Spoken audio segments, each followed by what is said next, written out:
So, low fly sa umaga mga kalapatids. Yan. So, kung napapansin nyo mga kalapatids, ay meron tayong mga nagabaklas na dalawa mga kalapatids. No? Yun yung anak ni Cage 50. Tapos yung ginip bird sa atin ay Idol Jazz Neri. So, pinalipad na rin natin. So, 2 days niya nang nasa labas mga kalapatids. Na. Yan. So, ang dami na.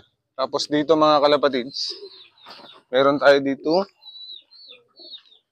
mga young bird, mga kalapatids na naka-viewing sa cage lang mga kalapatids. Hindi natin mailagay dito mga kalapatids sa ating hindi natin to masarado kasi dahil nga nagpapaloplay tayo ng mga ribo natin, no? So kaya dito lang muna sila mga kalapatids, pansamantala. No? So siguro pag hindi lang tayo magpapaloplay mga kalapatids, ay dito natin nilalagay yung ating mga young bird para masanay sa trapping pa rin. No? Pero mga sanay na rin naman to mga kalapatids. So 6 to. Ay 7. So madadagdagan naman ng 2 mga kalapatids. Tapos may isa pa tayong inakay pero mukhang mababansot mga kalapatids dahil parang hindi napapakain ng maganda ng kanyang mga magulang mga kalapatids. No, halos yaya na lang kasi anak ng ibon ni Jason yun.